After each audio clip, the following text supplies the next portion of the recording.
Welcome back to Middle Education. जिस प्रकार से तुमने संस्कृत विषय में तबाही मचाया, ठीक उसी प्रकार से अब तुम्हारे सामने गणित का प्रश्न पत्र अवेलेबल है। आपको पता है, मिडिल एजुकेशन 2 सेटों में संस्कृत का मॉडल क्वेश्चन पेपर लेकर के आया था, जहां से बहुत सारे क्वेश्चंस बच्चों के एग्जाम में देखने को मिला है। अभी तक मेरे पास 100 से ज्यादा मैसेज आ चुका है कि सर आपने जो क्वेश्चंस बताया था वो क्वेश्चन हमारे एग्जाम में आया है। एंड अब बारी है तुम्हारे गणित की। एंड मैं गणित में भी सेम 2 सेटों में प्रैक्टिस पेपर कराने वाला हूं। अगर तुमने इसे कर लिया, समझो अपने एग्जाम में संस्कृत विषय की तरह टॉप करोगे। देखो यार, सबसे पहले मैंने एमपी बोर्ड के पैटर्न को समझा और समझने के बाद अब तुम्हारे सामने गणित का वीडियोस लेकर के आया हूं। इसी कारण से मिडिल एजुकेशन का वीडियो थोड़ी लेट आ रहा है। तो चलो सबसे पहले हम एक सेट को देख लेते हैं एंड इसके क्वेश्चंस को कवर करते हैं। एंड इसके बाद आगे बढ़ेंगे और दूसरे सेट के सभी क्वेश्चन एंड आंसर को कवर करेंगे। तो मैं चाहता हूं मैं इसे थोड़ी जूम करूं ताकि तुम्हारा नजर प्रॉपर कैमरे के स्क्रीन में होना चाहिए। देखो यहां पर लिखा है कक्षा 9वीं अर्धवार्षिक परीक्षा वर्ष 2023-24। सॉरी यार, यहां पर थोड़ी टाइप मिस्टेक हो गया है। यहां पर 23-24 नहीं बल्कि 24-25 होना चाहिए। ठीक है, यहां पर गणित विषय का है, देख सकते हैं। टोटल आपका 23 नंबर का पेपर रहेगा, समय मिलेगा 3 घंटे एंड 16 पेज का आपका पेपर रहने वाला है गणित का, और 75 नंबर का आपका टोटल पेपर रहेगा। यहां पर बाय मिस्टेक हो गया, यहां पर एडिटिंग में दिक्कत हो गई, यहां पर 24-25 होनी चाहिए लेकिन 23-24 बाय मिस्टेक हो गए, तो उस चीज को गौर मत करना। आगे बढ़ते हैं। यहां पर वेरियस प्रकार के इंस्ट्रक्शन मौजूद हैं एंड निर्देश को ध्यान से पढ़ा करो, अच्छे से पढ़ा करो, आंख को खोल करके पढ़ा करो, क्योंकि एग्जाम के बहुत सारे जानकारी यहां से मिलती हैं। सेम टू सेम इंग्लिश में मीडियम में अवेलेबल है। अगर इंग्लिश मीडियम के स्टूडेंट हैं तो इंग्लिश में इंस्ट्रक्शन को देख सकते हो। हम आगे बढ़ते हैं एंड फटाफट अपने क्वेश्चंस को कवर करते हैं। ठीक है, देखो हमारा पहला नंबर कहता है, थोड़ी और मैं जूम करता हूं ताकि तुम्हारा नजर प्रॉपर कैमरे साइड ही होना चाहिए, कहीं और ना भटके। देखो प्रश्न क्रमांक 1 कह रहा है, सही विकल्प चुनकर लिखो। इसका पहला नंबर कहता है कि बहुपद एक्स स्क्वायर धन 3x के पावर में 4 धन x माइनस 4x के पावर में 3 धन 7 का की घात होगी। इसकी अधिकतम घात कितनी होगी? तो इसकी घात होगी 2, अर्थात ऑप्शन नंबर 1 को टिक करना है। आगे बढ़ते हैं। दूसरा नंबर कहता है, दो अपरिमेय संख्याओं का योगफल सदैव एक संख्या होती है। तो दो अपरिमेय संख्या का योगफल हमेशा अपरिमेय संख्या ही बनेगी। यह आपका सही उत्तर हो जाएगा। आगे बढ़ते हैं। तीसरा नंबर कहता है, मूल बिंदु का निर्देशांक क्या होगा? एमपी बोर्ड का पसंदीदा प्रश्न है, आपके एग्जाम में देखने को मिलेगा। तो मूल बिंदु का निर्देशांक हमेशा 0 होता है, इसलिए आपको यह टिक करना है। चौथा नंबर देखते हैं, दो चर वाले प्रत्येक रैखिक समीकरण का आलेख लिखिए। तो यहां पर पहला नंबर देखो एक सरल रेखा, दूसरा नंबर देखो लंब रेखा, तीसरा नंबर कहता है समांतर रेखा, चौथा नंबर कहता है प्रतिच्छेदी रेखा। तो इसका सही आंसर आपको लगाना है एक सरल रेखा, अर्थात option number A is correct answer. आगे बढ़ते हैं। प्रश्न क्रमांक 5 कह रहा है कि दो कोण जिनका योग 180 डिग्री हो क्या कहलाता है? अधिक कोण कहते हैं, असन्न कोण कहते हैं, न्यून कोण या संपूरक कोण। तो इसका सही आंसर लगाओगे ऑप्शन नंबर द संपूरक कोण इज करेक्ट आंसर। आगे बढ़ते हैं। छठवां नंबर कहता है, तीन असंरेख बिंदुओं से होकर अधिकतम वृत्त खींचे जा सकते हैं। तो तीन असंरेख बिंदु से अधिकतम एक वृत्त खींच जा सकते हैं, इसलिए आपको एक पे टिक करना है। सेम क्वेश्चन इंग्लिश मीडियम में अवेलेबल है। अगर आप इंग्लिश मीडियम के स्टूडेंट हैं तो क्वेश्चन को इंग्लिश में देख सकते हैं। चलिए आगे बढ़ते हैं। प्रश्न क्रमांक 2 को कवर करते हैं। प्रश्न क्रमांक 2 कह रहा है कि समान भुजाओं वाले दो वर्ग डैश डैश डैश होते हैं, तो ये सर्वांगसम होते हैं। तो यहां पर आपको सर्वगांसम लिखना है। ठीक, ये लिख के कंप्लीट करना है। चलो आगे बढ़ते हैं। दूसरा नंबर कह रहा है, शंकु का आयतन डैश डैश डैश होता है। तो शंकु का आयतन होता है 1/3 पाई आर स्क्वायर, ये लिखेंगे। नेक्स्ट कहता है, सबसे अधिक बार आने वाले प्रेक्षण को डैश डैश डैश कहते हैं। तो इसे बहुलक कहा जाता है, जो सबसे अधिक बार आता है उसे बहुलक कहते हैं। यहां पर आपको बहुलक लिखना है। नेक्स्ट कहता है, एक परिमेय संख्या का दशमलव प्रसार होता है। तो एक परिमेय संख्या का दशमलव प्रसार होता है अनवासनी आवर्ती, अनवासनी आवर्ती। ठीक, अनवासनी आवर्ती होता है, ये लिख के कंप्लीट करेंगे। आगे बढ़ते हैं। 5वां नंबर कह रहा है कि भाज्य बराबर भाजक गुणे भागफल धन शेषफल। यहां पर आपको शेषफल लिखना है। आगे बढ़ते हैं। नेक्स्ट कह रहा है 6वां नंबर, एक त्रिभुज के तीनों अंतःकोण का योग होता है। तो त्रिभुज के तीनों अंतःकोण का योग होगा 180 डिग्री। तो यहां पर आपको 180 डिग्री लिख देना है। आगे बढ़ते हैं। यही सब क्वेश्चन इंग्लिश में अवेलेबल है। अगर आप इंग्लिश मीडियम के स्टूडेंट हैं तो क्वेश्चंस को इंग्लिश में देख सकते हो। That's it. चलो आगे बढ़ते हैं। तीसरा नंबर कह रहा है कि सत्य सत्य लिखो। पहला नंबर कहता है कि एक अपरिमेय संख्या का दशमलव प्रसार या तो शांत होगा या तो अनवांछनीय आवर्ती होगा। तो क्या होगा, सही होगा गलत? तो यहां पर आपको सत्य कर देना है, ये आप ट्रू कर दोगे। दूसरा नंबर देखते हैं, एक बहुपद का शून्य सदैव शून्य होता है, बिल्कुल गलत है। नेक्स्ट कहता है बाई अक्ष पर स्थित किसी बिंदु की भुज हमेशा शून्य होती है, बिल्कुल सही है। नेक्स्ट कहता है कि रैखिक समीकरण का प्रत्येक हल रैखिक समीकरण के आलेख पर स्थित एक बिंदु होता है, बिल्कुल सही है।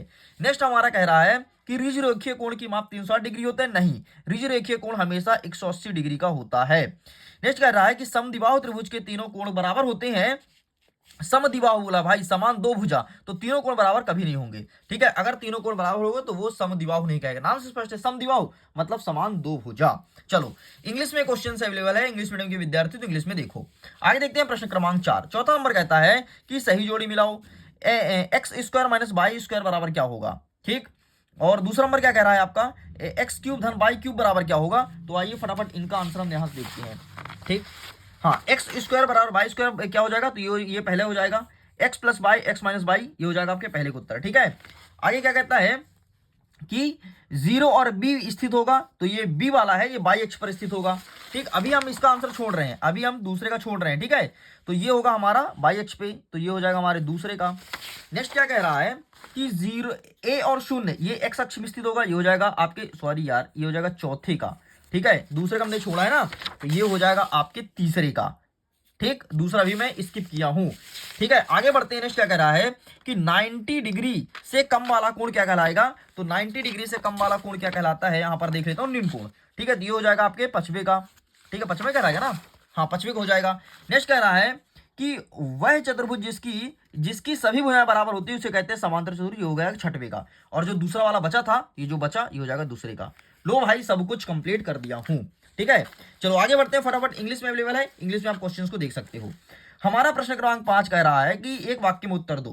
कार्तिकीय तल में, हाँ देखिएगा, ठीक है, कार्तिकीय तल में किसी बिंदु की स्थिति निर्धारित करने के लिए क्षैतिज व ऊर्ध्वाधर रेखा का नाम बताओ। तो क्षैतिज होता है एक्स और ऊर्ध्वाधर होता है वाई, बस ये लिखना था।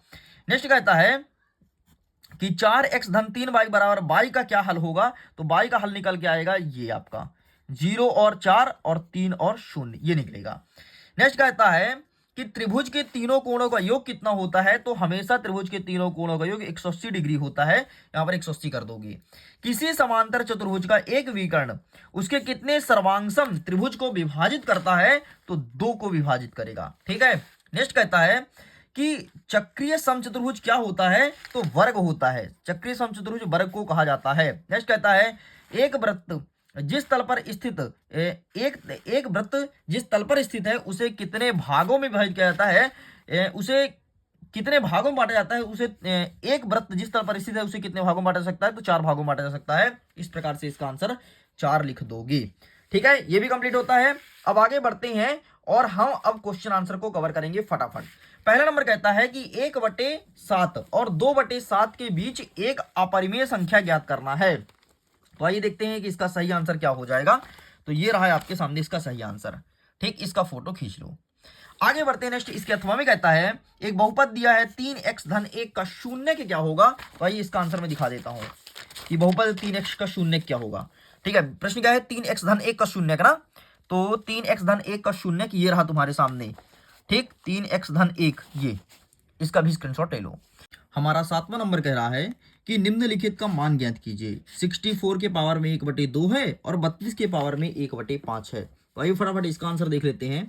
तो इसके लिए हमें अपने बुक के पेज नंबर 14 में जाना होगा जहां पर आंसर अवेलेबल है। एंड ये रहा आपके सामने आंसर, ठीक है। ये 64 और 32 वाला, इसका फोटो क्लिक कर लो। चलो साइड करते हैं, आगे देखते हैं इसके अथवा में। इसके अथवा में कहता है कि 1/√7 माइनस 1/√6 में हर का परिमेयीकरण करना है। एंड इसका आंसर मेरे पास अवेलेबल नहीं है, इसीलिए इस आंसर को आपके सामने प्रेजेंट नहीं कर पा रहा हूं, ठीक है।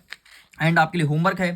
प्रश्न क्रमांक 8 देख लो कि px बराबर 10x minus 4x square minus 3, इसमें p का मान यदि 0 हो, p का मान 1 हो, p का मान -2 हो तो ज्ञात कीजिए। अब देखो तुम्हें करना क्या है, सिंपल सा, जहां जहां x लिखा है ना एक बार तुम 0 रखो, ठीक है। इन जगह जहां x लिखा है एक बार तुम 1 रखो, और जहां x लिखा है वहां पर एक बार तुम -2 रख दो और सॉल्व कर दो, तुम्हारा आंसर आ जाएगा।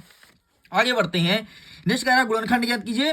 एंड अगेन मैं ये आपके लिए होमवर्क दे रहा हूं, प्लीज इसको अटेंड जरूर करना, ठीक है। मैं चाहूं तो आंसर दिखा सकता हूं, लेकिन ये आपके लिए होमवर्क है। आगे बढ़ते हैं। 9वां नंबर कहता है कि बिंदु दिया है 0 और 2, -1 और 0 किस अक्ष में स्थित होगा, ये हमें पहचानना है। तो आइए इसका आंसर फटाफट मैं आपको दिखा देता हूं। तो ये रहा आंसर। कौन कौन सा बिंदु दिया है, 0 और 2 ना, तो ये रहा, देख लो। 10वें नंबर का उत्तर स्क्रीनशॉट ले लो। आगे बढ़ते हैं। इसी के अथवा में कहता है कि एक बिंदु दिया है 7 और 9 के अक्षों के मान क्या है। अक्षों के मान हमें पहचानना है कि 7 और 9 के अक्ष का मान क्या है। तो यहां पर आंसर अवेलेबल है 21 नंबर पे, इसका फोटो खींच लो। आगे बढ़ते हैं। नेक्स्ट कह रहा है 10वां नंबर। 10वां नंबर कह रहा है कि यहां पर हमें मान दिया है समीकरण का, समीकरण 3y-4 को 2 हल ज्ञात कीजिए, मतलब इसका 2 हल हमें निकालना है। तो आइए इसका आंसर देख लेते हैं।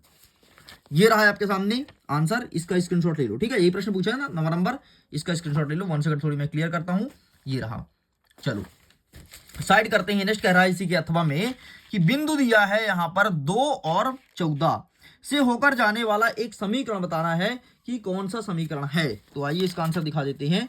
2 और 14 का ये रहा, ठीक। तो आप इसका भी फोटो क्लिक कर लीजिए। क्लियर तो है ना, चलो ठीक है, साइड करते हैं। नेक्स्ट कहता है 11 नंबर की एक बिंदु दिया है -2 और 7, इसमें भुज और कोटि बताना है। तो सिंपल सा भुज आपका 2 हो जाएगा और कोटि हो जाएगा 7, ठीक। जो पहले होता है उसे भुज कहते हैं, जो बाद में होता है उसे कोटि कहा जाता है।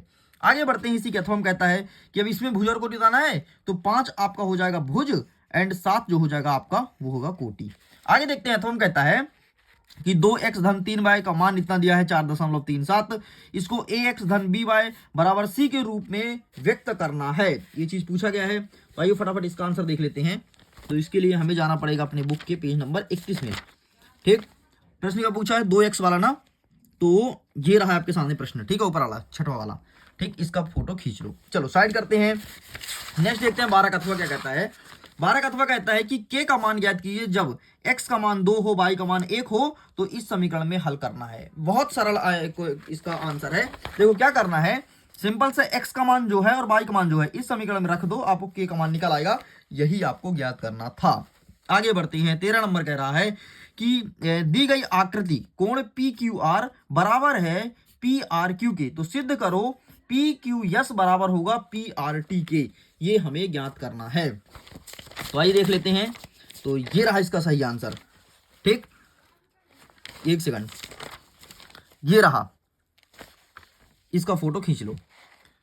चलो ठीक, आगे बढ़ते हैं। नेक्स्ट कहता है इसी अथवा में कि एक त्रिभुज दिया है ABC, इसमें कोण A का समद्विभाजक AD भुजा BC पर लंब है, तो दर्शाइए कि AB बराबर होगा AC के। ये प्रश्न पूछा गया है। तो इसका आंसर हम देख लेते हैं। ये रहा आपके सामने आंसर, ठीक।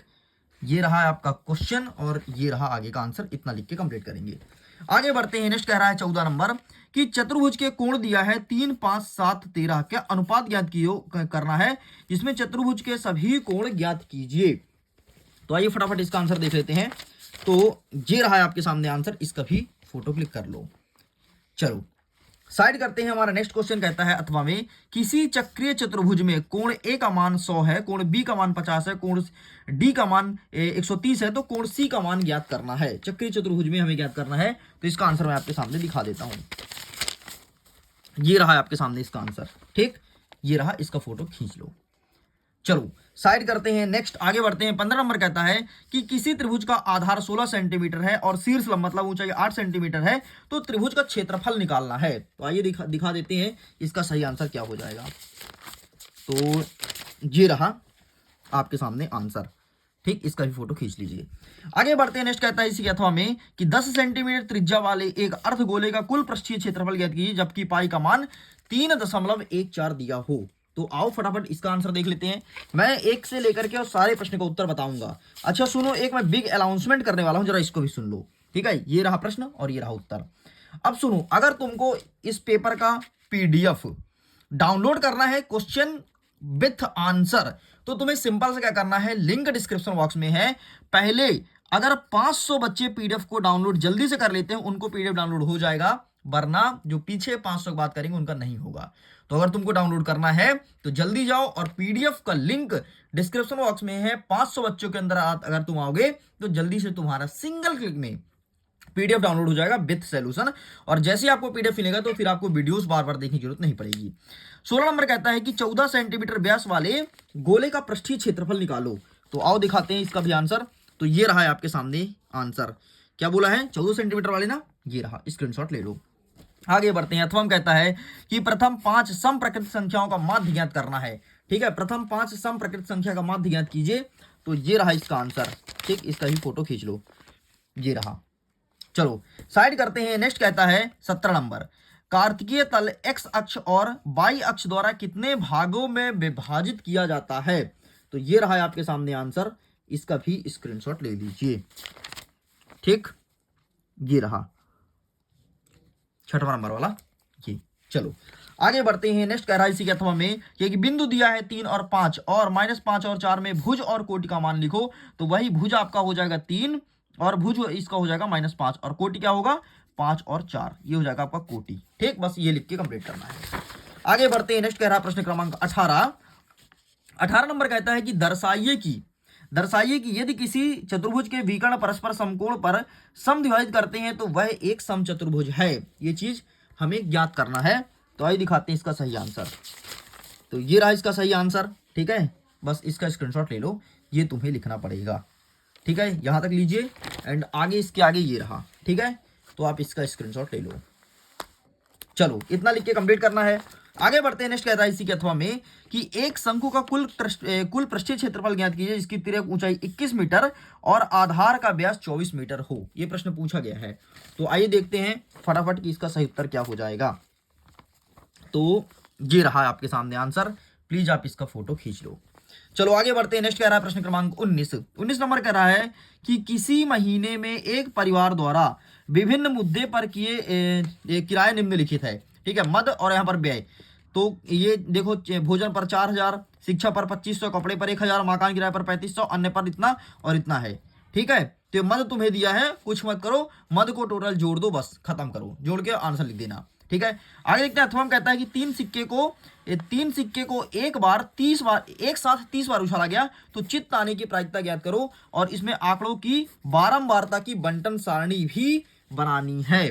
तो आइए देख लेते हैं इसका सही आंसर क्या हो जाएगा। तो इसका सही आंसर मिलेगा आपको यहां पर, इस प्रकार से डिजाइन करना है। तो इसका फोटो खींच लो। आगे बढ़ते हैं। नेक्स्ट कह रहा है प्रश्न क्रमांक 20वां नंबर कह रहा है कि दर्शाइए कि एक वर्ग के विकर्ण बराबर होते हैं और परस्पर समकोण पर समद्विभाजित करते हैं। यह प्रश्न पूछा गया है। तो आइए देख लेते हैं कि इसका सही आंसर क्या होगा। तो ये रहा आपके सामने इसका आंसर, ये रहा। ठीक, इसका भी फोटो खींच लीजिए। चलिए यहां तक कंप्लीट होता है। आगे बढ़ते हैं। तो बस इतना और लिखना है। चलो आगे बढ़ते हैं। नेक्स्ट कहता है कि 12.2 सेंटीमीटर त्रिज्या वाले गोले का आयतन ज्ञात करो। 11.2 सेंटीमीटर वाले। ठीक, तो आइए फटाफट इसका आंसर देख लेते हैं। तो ये आंसर अवेलेबल है, ये रहा है आपके सामने। ठीक, इतना लिख के कंप्लीट करना है। चलो आगे बढ़ते हैं। नेक्स्ट कह रहा प्रश्न क्रमांक 21, 27 by cube plus 125 Z cube का गुणनखंड ज्ञात करो। इसका गुणनखंड क्या हो जाएगा। तो ये रहा है आपके सामने आंसर। ठीक, इसका भी फटाफट मैं दिखा देता हूं कि सही उत्तर क्या हो जाएगा। तो 1 सेकंड जस्ट वेट। हाँ, ये प्रश्न पूछा था, ये रहा आंसर, स्क्रीनशॉट ले लो। आगे बढ़ते हैं। नेक्स्ट इसी के अथवा में कहता है कि उस त्रिभुज का क्षेत्रफल ज्ञात कीजिए जिसकी दो भुजाएं 18 और 10 सेंटीमीटर हो और परिमाप इसका 42 सेंटीमीटर हो। तो हमें उसमें त्रिभुज का क्षेत्रफल फाइंड करना है। तो प्रश्न क्रमांक 21 का है। तो आइए इसका आंसर देख लेते हैं। ये रहा आपके सामने, ये रहा, लीजिए स्क्रीनशॉट। ठीक, ये प्रश्न पूछा गया है, पूरा स्क्रीनशॉट ले लो आंसर का। चलो आगे बढ़ते हैं। प्रश्न क्रमांक हमारा 22 क्या कह रहा है। 22वां नंबर कह रहा है कि सिद्ध कीजिए कि दिए हुए रेखाखंड पर समबाहु त्रिभुज की रचना की जा सकती है। ये हमें प्रूफ करना है कि भाई रचना होगा कि नहीं होगा। ठीक है, तो आइए इसका आंसर मैं दिखा देता हूं आपको। तो ये रहा है आपके सामने आंसर। ठीक, इसका भी फोटो खींच लीजिए। ये लिखना है, रचना हिंदी में करना है और थोड़ा सा और है, ये रहा। चलो साइड करते हैं। तो हम कहता है कि चतुर्भुज ABCD में AC बराबर AD है और AB कोण A को समद्विभाजित करती है। तो हमें बताना है त्रिभुज ABC बराबर ABD होगा। तो आइए इसका आंसर देख लेते हैं। तो ये रहा है आपके सामने आंसर। इसका फोटो खींच लो। ठीक, यही प्रश्न पूछा गया है, इसका स्क्रीनशॉट ले लीजिए, बस इतना लिख के कंप्लीट करेंगे। आगे बढ़ते हैं। 23वां नंबर कह रहा है सिद्ध करो कि 3 असंरेख बिंदुओं से होकर होकर एक और केवल एक वृत्त खींची जा सकती है। ये चीज हमें ज्ञात करना है। तो आइए देख लेते हैं कि इसका सही आंसर क्या होगा। तो ये रहा भाई साहब आपके सामने आंसर। सिद्ध करो कि 3 असंरेख बिंदु, ठीक है, ये और ये पूरा चित्र बनाना है, ये पूरा लिख के यहां तक कंप्लीट करेंगे। आगे बढ़ते हैं। नेक्स्ट कह रहा है इसके अथवा में कि एक त्रिभुज की भुजाओं का अनुपात 12, 17 और 25 है, इसका परिमाप ना 540 है, तो त्रिभुज का क्षेत्रफल हमें ज्ञात करना है। तो आइए त्रिभुज का क्षेत्रफल बता देता हूं कैसे ज्ञात करेंगे। एंड ये है आपका लास्ट क्वेश्चन। ठीक, तो ये रहा एंड ये आगे का रहा। पूरा पूरा सोल्यूशन दिया गया है। ओके, इस प्रकार से सब कुछ कंप्लीट होता है। लीजिए स्टूडेंट, आपके सामने गणित का एक सेट टोटल होगा कंप्लीट। एक सेट और बाकी है, उसके भी क्वेश्चंस को सारे देख लीजिएगा, फिर आपकी बेहतरीन तैयारी हो जाएगी। वीडियो करता हूं एग्जाम के लिए। All the best, bye bye.